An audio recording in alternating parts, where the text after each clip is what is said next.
Минэкономразвития Коми разработан план по диверсификации экономики. Задача по его разработке была поставлена по итогам совещания главы республики с министром экономического развития России Максимом Решетниковым. Особое внимание было уделено нашим самым северным городам – Воркуте и Инте.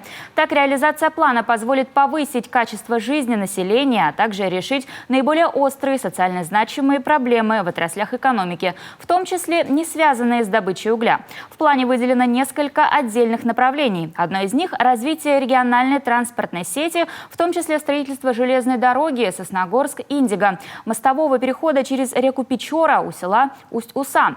Это позволит наладить круглогодичное сообщение между НАУ и Усинском. Предполагается и строительство моста через реку Печора, а также объездной автомобильной дороги от автодороги Р-176 Вятка-Чебоксары, Йошкар-Ола, Киров, Сыктывкар, деревня Градар с мостом через реку Сысола. Еще одно направление – создание условий для реализации инвестпроектов и новых рабочих мест. Будет создана особая экономическая зона «Север» и объект с производственно-выставочными площадями для продвижения продукции и услуг местных предприятий.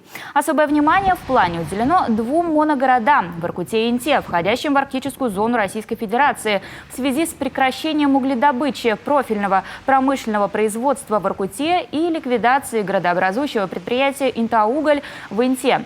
Ставка в этих городах делается на освоение новых месторождений и природных ресурсов, создании медицинского кластера в Воркуте, запуска завода по производству карбидов кальция и ферросплавов в Инте, улучшению комфортности и благоустройству городских территорий. План направлен во все органы исполнительной власти, представителям бизнеса и общественности. После утверждения он будет рассмотрен на федеральном уровне.